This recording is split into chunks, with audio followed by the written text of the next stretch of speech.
So, let me give you my thoughts on the 49ers' first 2 days. The first 2 days. So, going into the first round, I'm going to be straight up honest. This pick was a reach.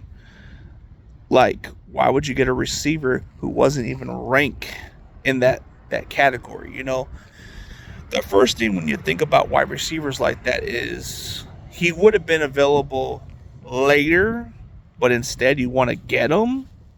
That just doesn't make sense. The thing about Ricky Pearsall is he seems like a slot receiver at the next level.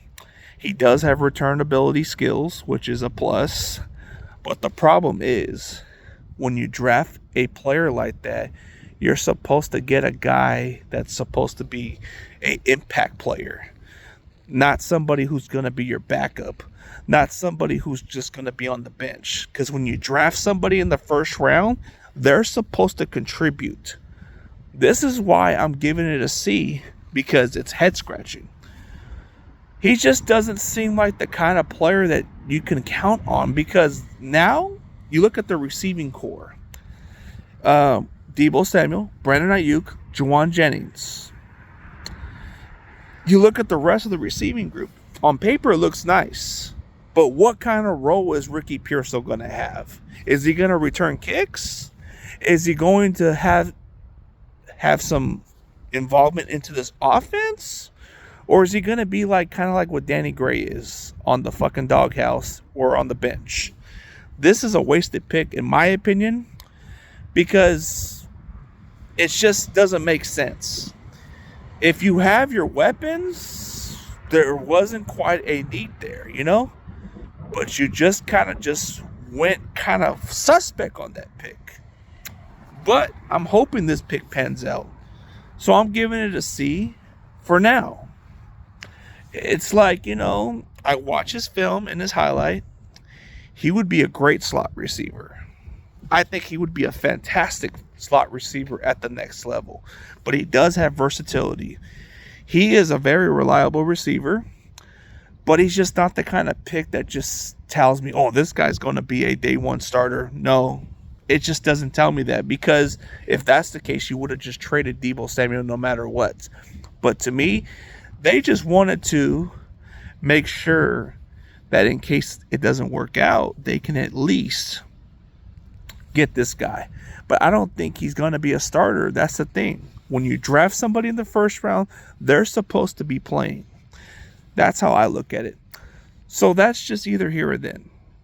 I think the talent can be up there, but I just don't know. I think in a couple years we'll have an idea of what Ricky Pearsall could be. But until now, it's just more of a question mark. So let's get on to the second round pick. So the Niners trade down with the Kansas City Chiefs at the 64 pick. We get the 173 pick. They get the 211 pick. We get the 64 pick. They get the 63 pick. They make that move to get Kingsley Samateo, which we need an offensive lineman.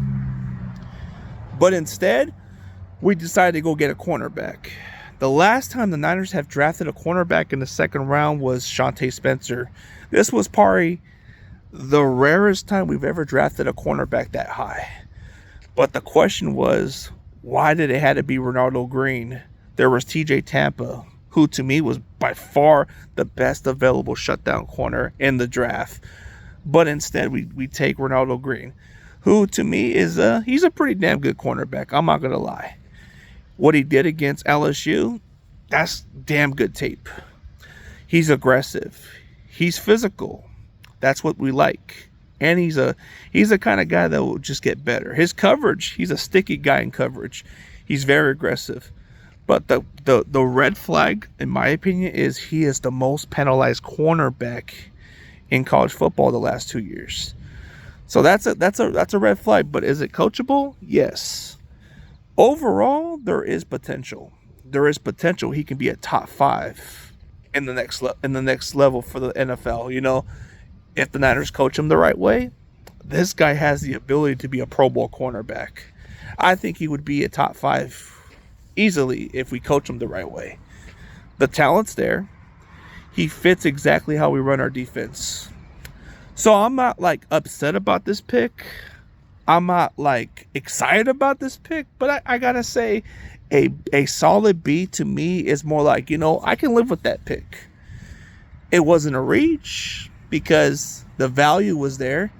He had a second or third round grade. So I'm going to just let it play out itself. But I do like the tape so far. But going into the third round, the Niners trade up to the Philadelphia Eagles for the 86 pick. And we give them the 132 pick and the 94 pick to move up.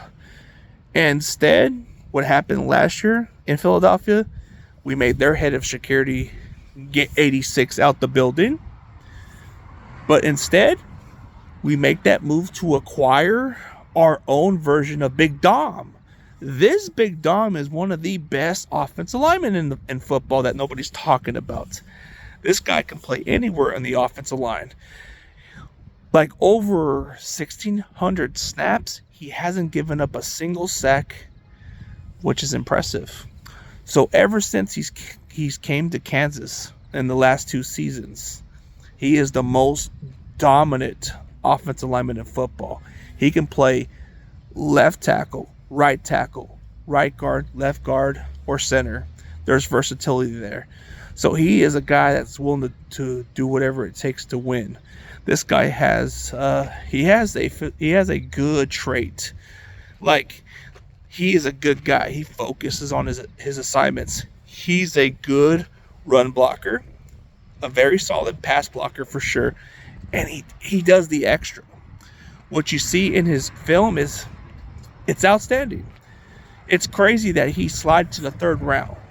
I think he would have been a second round pick, but the fact that we got this guy is ridiculous. This pick to me reminds me of how we moved up to get Jair Brown. I think this is an A.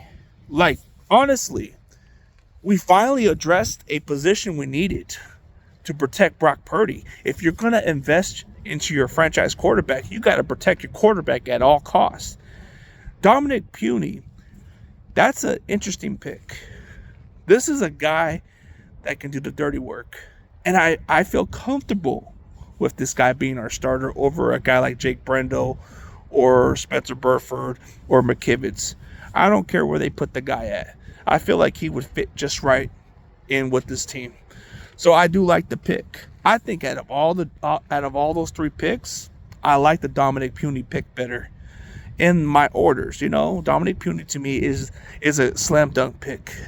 Like, it's a steal because he was a second round grade in my opinion.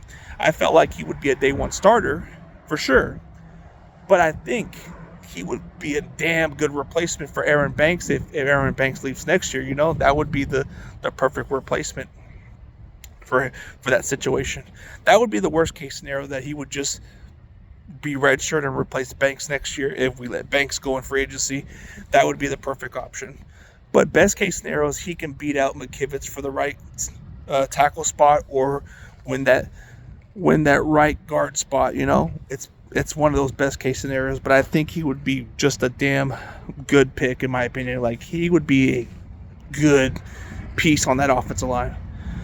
But if you were to tell me honestly about these picks, it's just Dominic Puny is like number 1 in that order for me.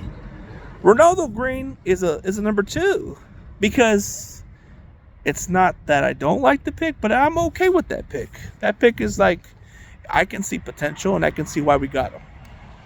The last one in the first round that we got, Ricky Pearsall, I'm just not feeling this pick. I'm just not really digging that pick for right now. But can it change? Sure, it can change. I just have to see. I just see him more as like a backup or a bench role player. I just don't see him contributor or make an impact. Because when you get somebody in the first round, they got to be impact players, not on the bench or not be used properly, because that's a wasted draft pick. But hey, we'll see how that plays out.